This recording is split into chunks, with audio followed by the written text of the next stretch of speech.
Bienvenue à Lyon Sud. Le centre hospitalier, implanté à Saint-Genis-Laval, est comme une ville dans la ville.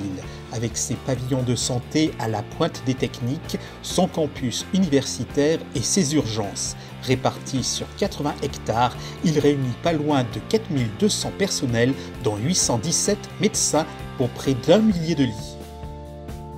Pas très loin de là, l'hôpital Henri-Gabriel, avec ses 200 lits, spécialisé dans la médecine physique et de réadaptation, fait l'objet d'un projet de déménagement vers l'hôpital d'Egenette à Lyon. Et si on allait un peu plus loin, dans les monts du Lyonnais, en route?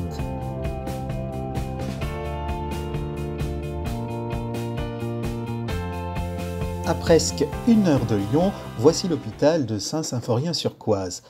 Comme celui de Saint-Laurent-de-Chamousset et de Chazelles-sur-Lyon, l'hôpital propose avant tout des soins de suite et de réadaptation, et un EHPAD, un hébergement pour personnes âgées dépendantes.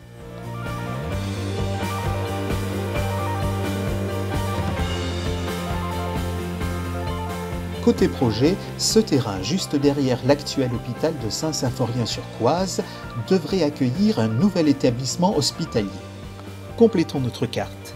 La circonscription compte une douzaine d'EHPAD pour les personnes âgées, mais aussi 3 autres centres hospitaliers privés, le centre médical de l'Argentière à Avez, Iris à Marcy-l'Étoile et la clinique de Vaugneray, spécialisée dans la psychiatrie. Oui, au fait, on a oublié de vous parler des SIAD, avec 2 A s'il vous plaît. Alors, un SIAD, c'est un service de soins infirmiers à domicile qui emploie des aides-soignantes pour permettre le maintien de personnes âgées de plus de 60 ans chez elles. Les Monts du Lyonnais disposent aussi de 3 maisons de santé pluriprofessionnelles, à Saint-Symphorien-sur-Coise, à Saint-Martin-en-Haut et à Turin. À Saint-Symphorien, la structure est sortie de terre en 2015 à l'initiative de professionnels libéraux, résolus et combatifs, en collaboration bien sûr avec la municipalité. Et la maison de santé, je trouve ça super, parce qu'on est bien pourvu en médecins, en infirmières, en tout. On n'a pas à se plaindre. C'est une structure qui regroupe du monde, donc du coup on n'est pas tout seul dans notre cabinet. Dès qu'on sort, on voit, hormis des patients, on voit aussi d'autres professionnels qui travaillent. Et c'est rassurant de se dire que si on a un souci, on peut taper à la porte d'un autre. Écoutez, moi j'ai une maison de santé dans le village et ça me satisfait très bien pour moi et mes enfants. Alors à la Rajas, on a un ostéopathe, un cabinet d'infirmière aussi, donc pour tout ce qui est prise de sang, soins médicaux, donc on peut faire ça à la Rajas. Sinon, on est obligé de prendre sa voiture et aller à Saint-Symphorien-sur-Coise. À son tour, la ville de Saint-Laurent-de-Chamousset cherche, elle aussi, à monter sa maison de santé. Objectif, attirer et regrouper les professionnels. Tout ce qui est spécialiste, il faut qu'on descende dans les grandes villes comme Lyon ou Roanne, parce qu'on n'a plus rien ni sur Fort, ni sur l'Arbrenne, ni sur Tarare.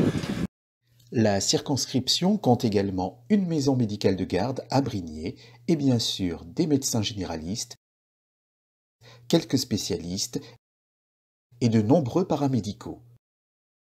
Et pourtant... Des spécialistes, il n'y a rien du tout ici, à Saint-Symphorien-sur-Coise. On est obligé de descendre au cardio à Lyon et les poumons, c'est sur Saint-Étienne maintenant. Le secteur de Saint-Laurent-de-Chamousset est classé par l'ARS, l'Agence régionale de santé, en zone prioritaire d'intervention. Ici, le manque de médecins généralistes est jugé préoccupant. Et nous n'avons pas de médecin, il faut faire une vingtaine de kilomètres pour aller trouver mon médecin qui se trouve à Sainte-Foy-l'Argentière par exemple. Voilà, il y en a à Saint-Laurent-de-Chamousset. Mais après, pour se soigner, pour aller en urgence, soit sur Lyon, soit le Fort aussi, l'hôpital de Fort, le plus près, ou Tarare. Nous, les petits villages comme nous, à Avez, on est très peu peuplés en habitation et c'est vrai que pour se soigner, on est obligé d'aller un peu à droite à gauche. Et quand il y a une urgence, vous faites quoi concrètement? Les pompiers ou le SAMU, ou alors on se déplace directement à l'hôpital, mais c'est pareil, l'hôpital il faut faire plus de 20 km. Alors, que faut-il changer?